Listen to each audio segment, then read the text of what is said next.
11. Your word.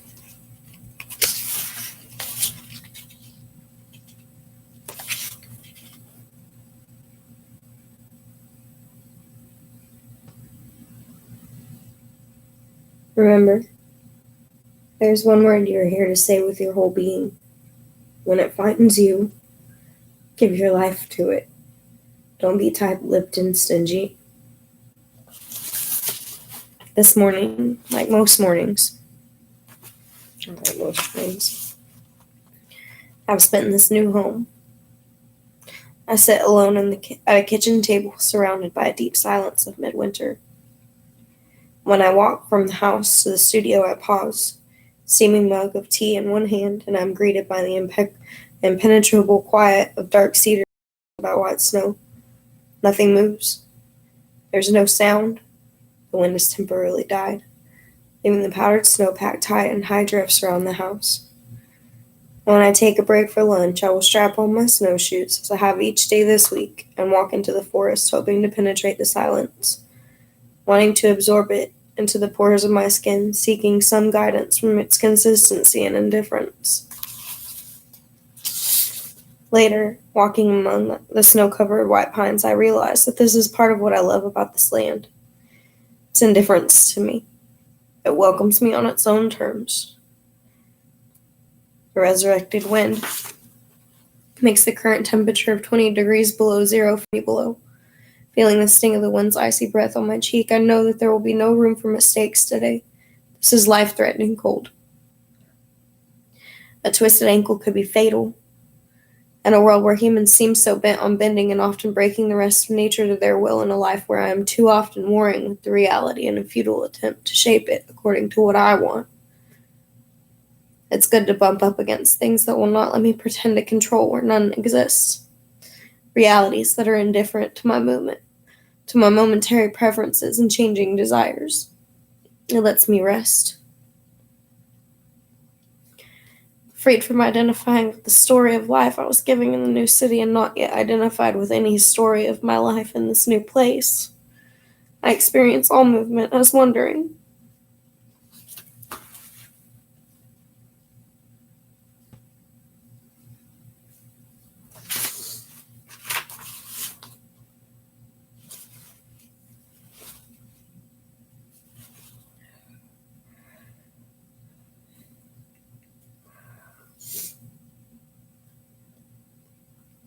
It's as if all of my default settings have been erased, and I must consciously choose in each moment what action to allow or simply sit still. I pray and write, meditate and write some more.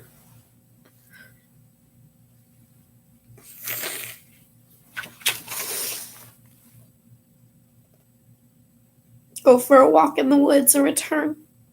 When the desire to once more let the words flow onto the page rises from deep within, the surprising and somewhat disconcerting thing is that I'm experiencing the sense of movement to movement spaciousness, directing my creative work, even though I have made and intend to keep a commitment to deliver a manuscript to my publisher within the next 6 weeks. Clearly, at other times when I've become driven and goal-oriented, insisting that external obligations necessitate frantic movement, when those who care about me are trying to get me to slow down, the real source of my drivenness has been internal and has little or nothing to do with external expectations. It's not that this is a particularly new or earth-shaking insight, only that this is the first time I'm actually experiencing that it is true. Never before in the face of commitments and obligations have I felt there was any real choice but to keep doing. When we stop fighting reality, what is and always has been true can feel at first less real than the illusions we have mistaken for reality and have been operating under for years. It takes days of this, a week or more, feeling unsettled and distracted by unfamiliarity of it all before I can become completely still with this strange, new, and creative emptiness.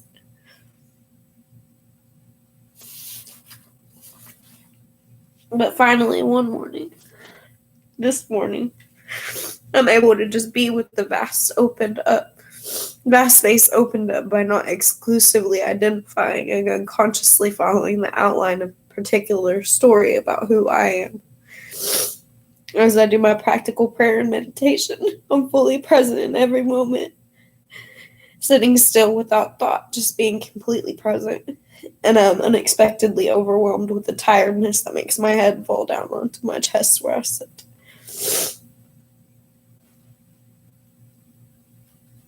I feel as if I've been shot by a tranquilizer gun. I have a good night's sleep, and I've been awake for only 2 hours, so I cannot understand the sudden overwhelming exhaustion, but I do not fight it. I crawl into the couch in the studio, covering myself with a blanket, and fall into a deep sleep.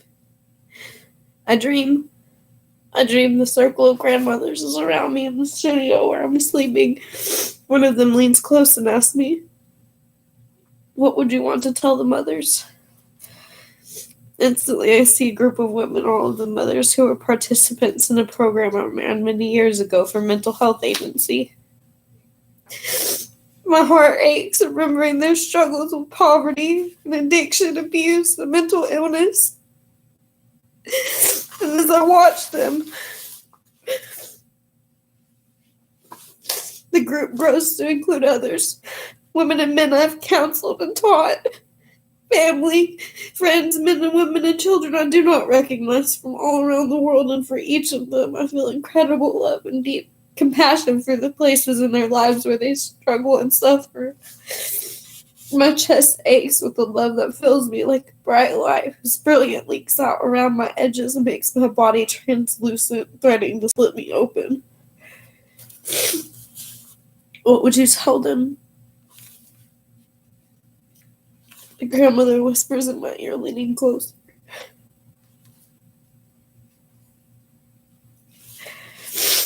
As she speaks, she reaches out one strong, wrinkled hand and, grasping my shoulder, begins to rock my body back and forth on the bed as it gently shakes the answer to her question out of the wisdom my body holds. The movement is comforting, and I feel myself relaxing, falling down into a deeper level of sleep.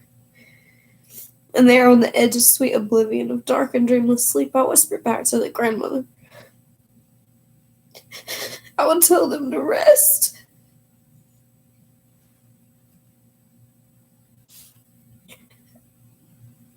I've known for a long time that if there were one word I was here to contribute to the collective life, one word I was here to both learn and embody and teach, it would be rest.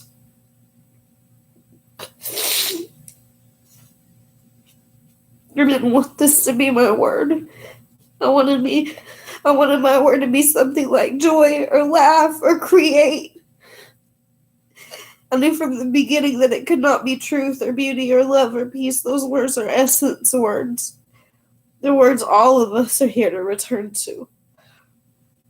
Our individual words, our smaller words, are about the ways in which particular human beings learn to live and embody truth and beauty and love and peace.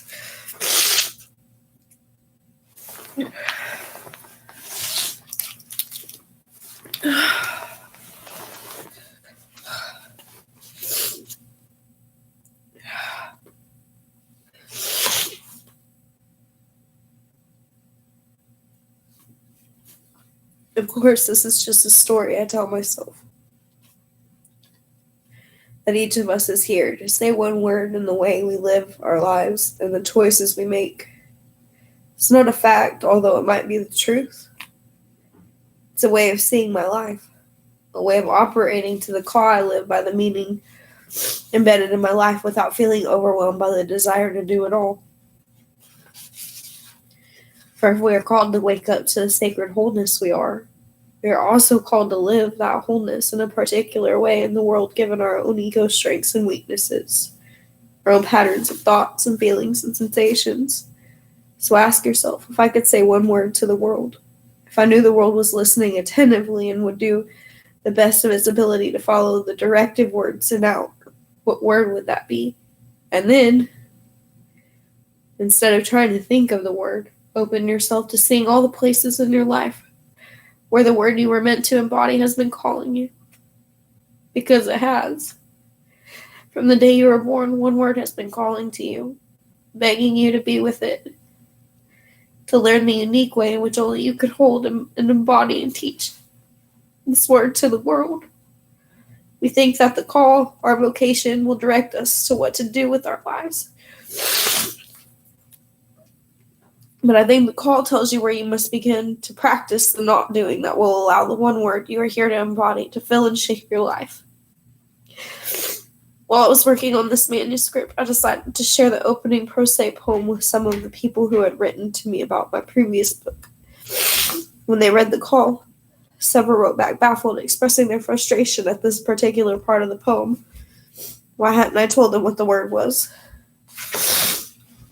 How were they going to find it? If you were angry, felt enticed by the promise that there was a specific reason that they were here, only to have that reason withheld. I suspect some thought it was some kind of marketing technique intended to get them to buy the book.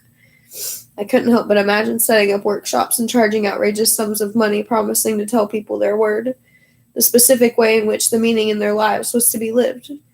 The frightening thing is that there will probably be more than a few people willing to sign up and pay for such a workshop. So let me be clear, I don't know what your word is. No one but you can find it. But I can tell you where to look. Look at your failures, at the places where you most easily go to sleep and become unconscious about what you're doing. Look at what does not come easily to you, what you long for but find elusive. Think about what gets you into trouble, what gets you way down the road of doing something you don't really want to do at a very high price. What internal habit or attitude or tendency repeatedly robs you of life and joy. You can feel how starting with your struggles and failures goes against the tendency of many New Age philosophers to start by looking at what you love and are good at.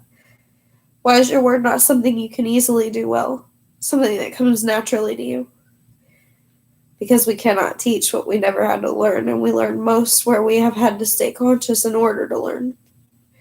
Years ago, I watched my friend Liza teach a class on body work.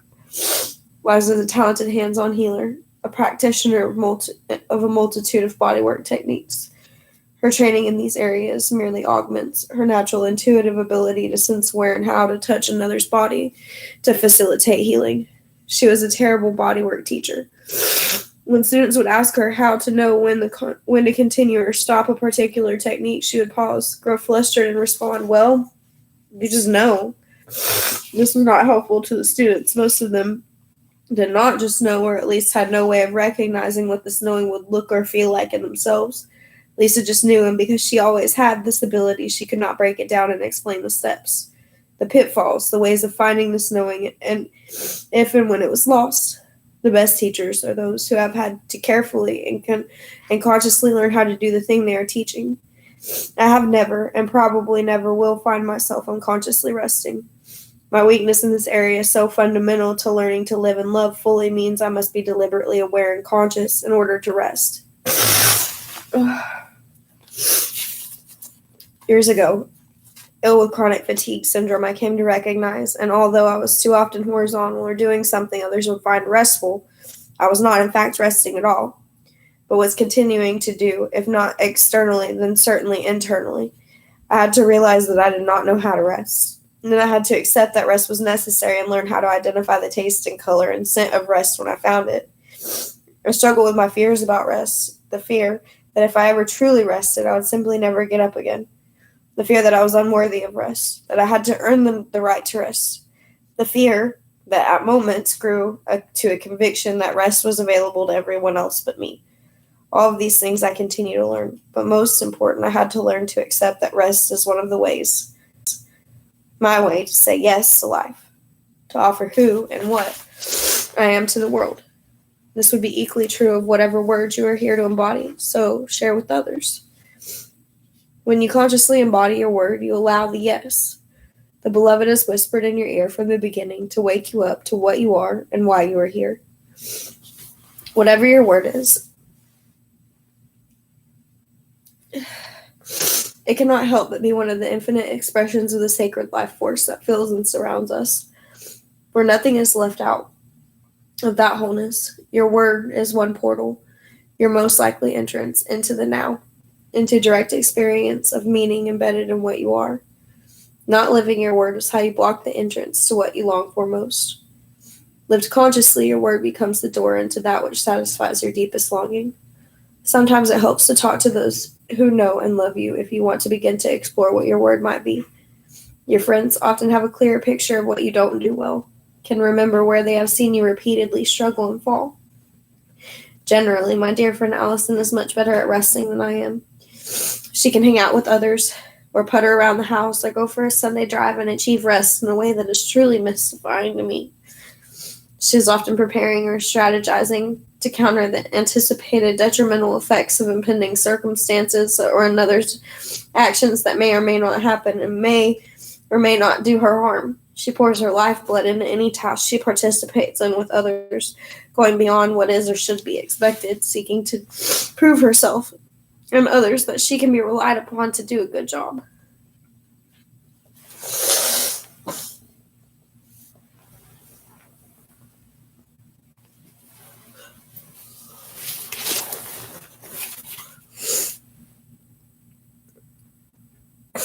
She does not trust that they will see this if she does not take extraordinary measures. On a deeper level, Allison often anticipates that things will not work out well for her.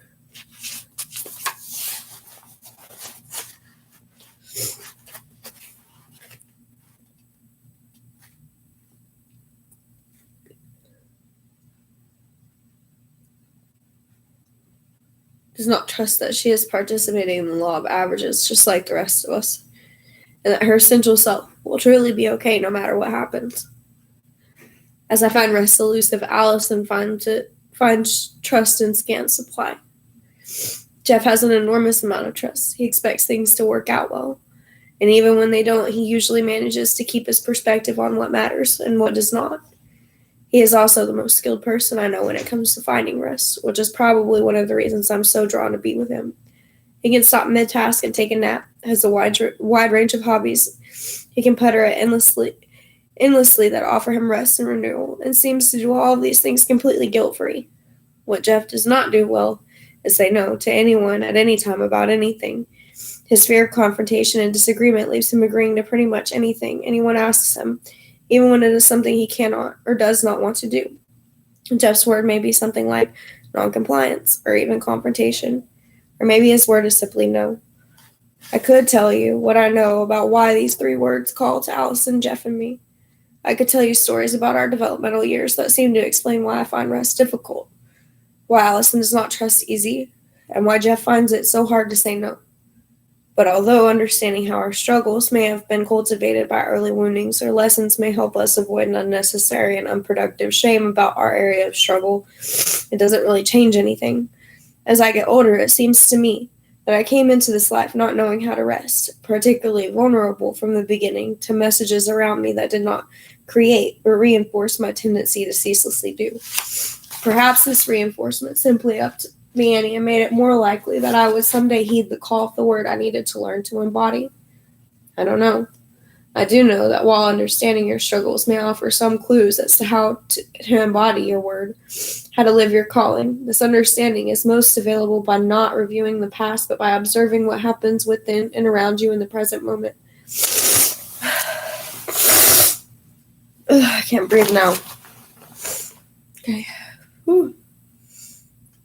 There's a temptation when you are playing with this idea, and I would suggest you approach this playfully instead of doggedly trying to hunt down your word.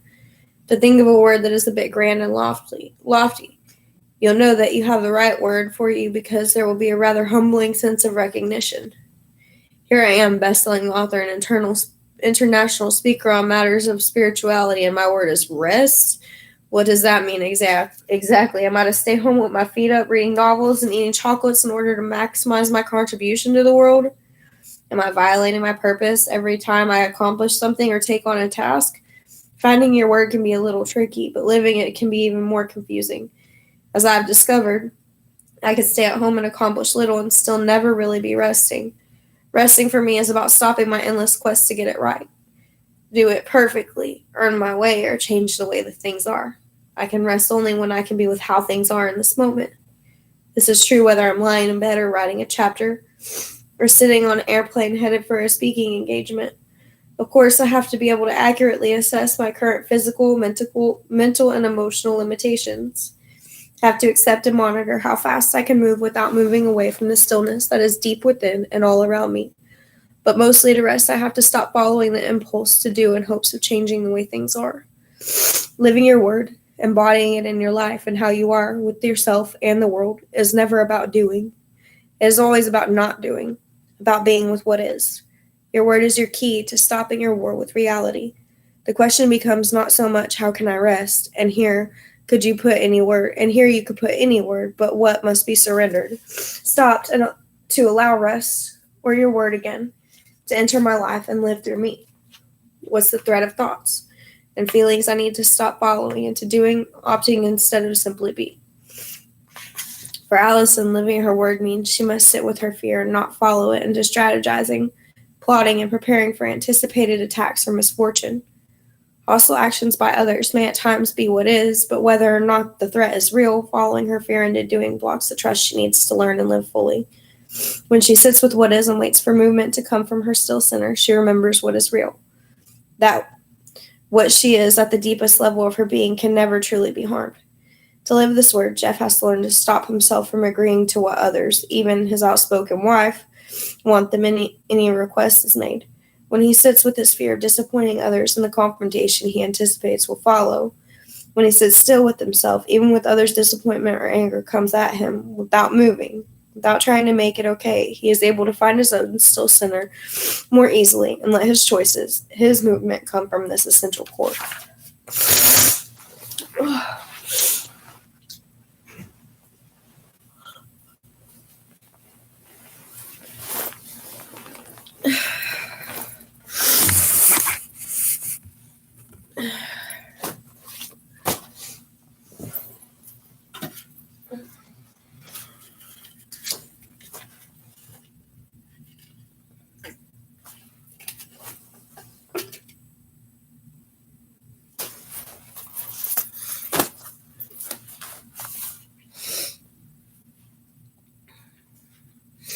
In all cases, living your world,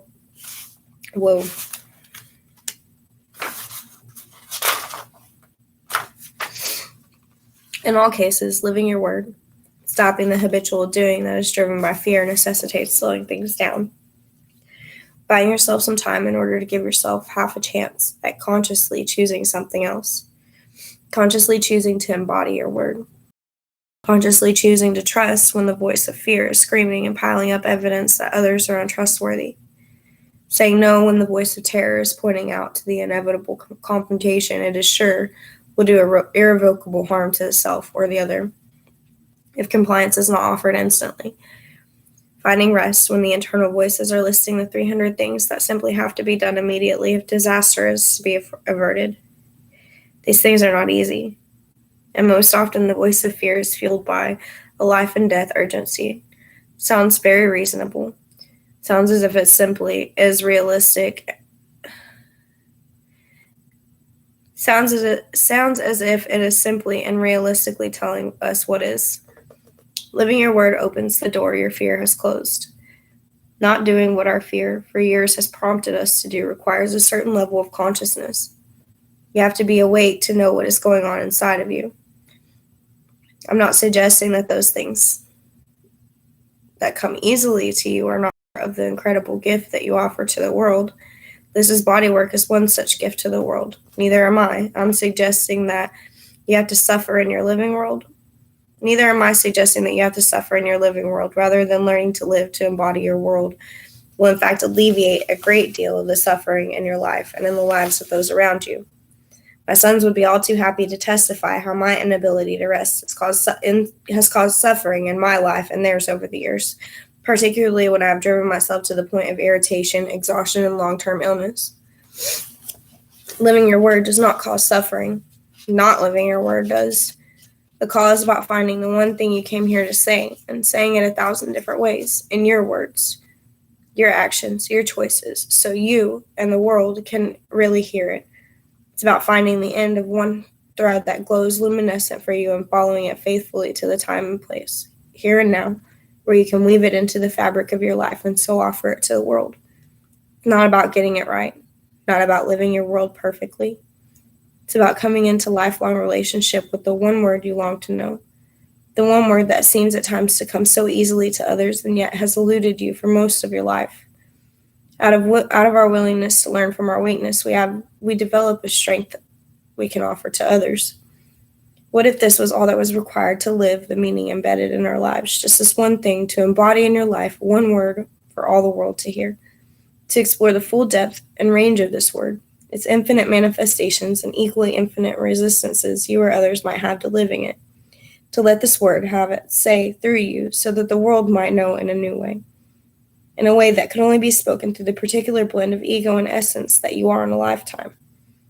What if I ate my meals, did my work, decorated my home, chose my clothing, interacted with friends and strangers in a way that manifests the full depth of the meaning of the word rest? I would eat, slowly and lightly, whole foods that will let my body replenish and my digestive system rest. I would intersphere my work at home or on the road with short walks, soft music, and long naps. I would decorate my home in colors that are restful to the eye, creating spaces that support slowing down to look at a window or stare at a fire burning in the hearth. I would wear comfortable clothing that did not require me to pull myself up out of tiredness to hold in stomach muscles. Silk pajamas and warm flowing skirts that tuck easily around legs and pull up into comfortable chairs or chaise lounges. I'll see the tiredness of myself and others, even when it's disguised as rage or judgment or self-pity, and touch this tiredness, gently giving permission in the tone and speed and volume of my words.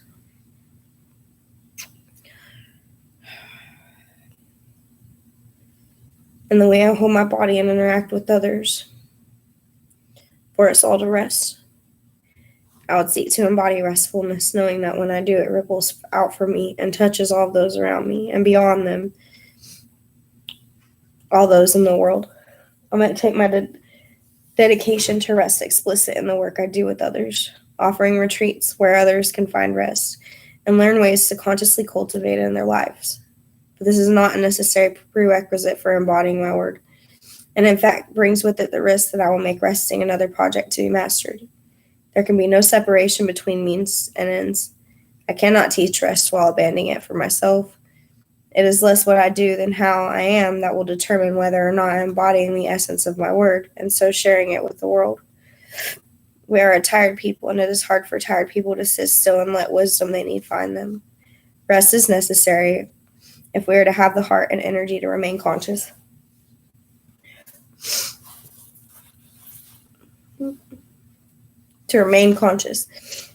If we are to be able to see and not unconsciously identify with and follow into action our fears from the past or our fears for the future, if we are to be in the now. But it is equally true that we need to trust that Allison can embody for the world, trust in our essential nature and our innocence, trust in that which is larger than ourselves, in the flow of the sacred life force to take us all home. And it is also true that we need boundaries, need to be able to say no to what does not feed us or our children, what does not create beauty for ourselves or the world. If we are to be true to what we are, the infinite ways in which we can embody the words that call to us are a mirror of inner beingness of reality.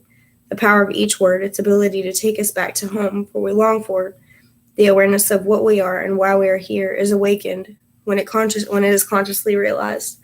The possibilities are infinite. Choose, stop, listen, answer, give, wait, receive, play, begin, finish, enough, value, discard, preserve, mother, sister, brother, father, release, hold, discern, nourish, prune, evaluate, accept, jump, laugh, cry, grieve, rejoice, pray, shout, whisper, dance, speak. There's nothing left out, nothing that cannot be included, but each of us does not have to do it all.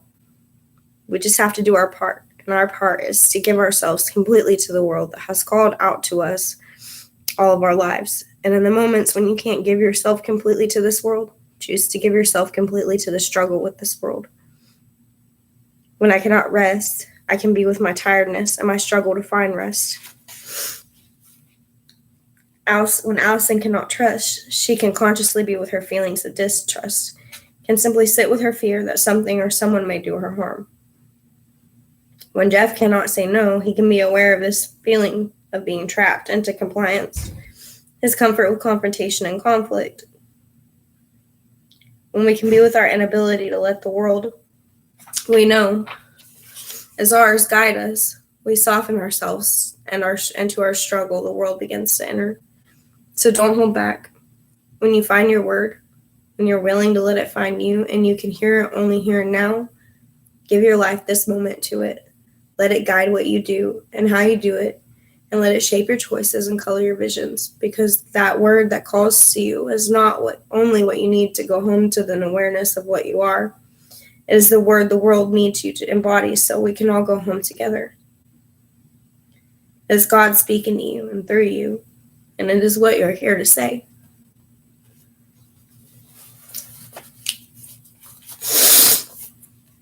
How long is this meditation?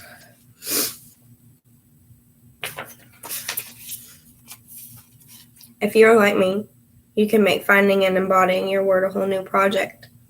Something to get right. Something more to do. That won't work. You have to let your word find you. You have to listen for the ways in which it is calling to you and has been calling to you all of your life. You can put yourself in the place of listening, but it may take a while before you can silence your eagerness or anxiety enough to hear. On the other hand, what you're here to offer to the world may be the first word that popped into your consciousness when you first casually wondered about this idea. Of course, if you're like me, you will assume that anything that came so easily couldn't possibly be accurate and devote yourself to hours of sitting in meditation to make sure that you have it right. Be gentle with yourself. The word you're here to embody has been whispered to you by the beloved from the moment you entered this life. Just let yourself be, and you will hear it reverberate through your heart, and ask. Sit in a comfortable position.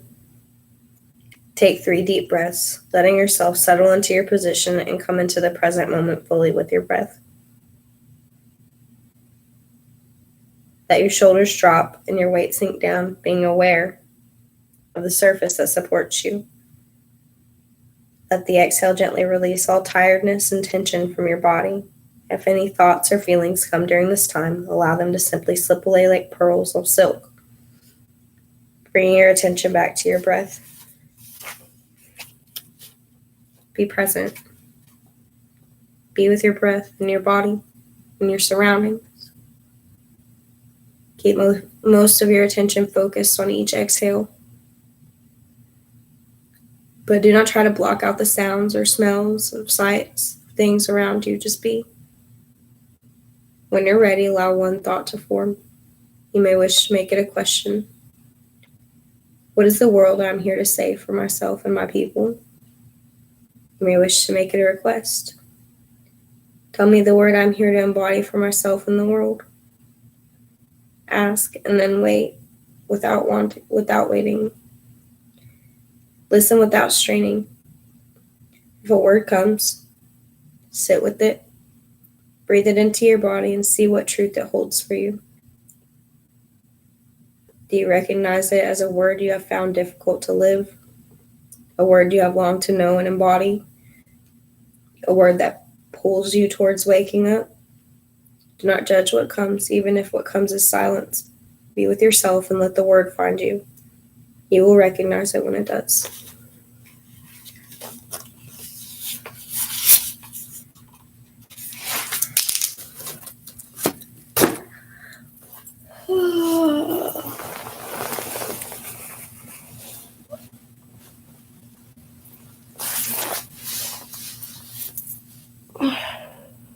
Thanks for coming. I'm probably going to read another chapter here in a minute. I need to go get cigarettes and go get a shower.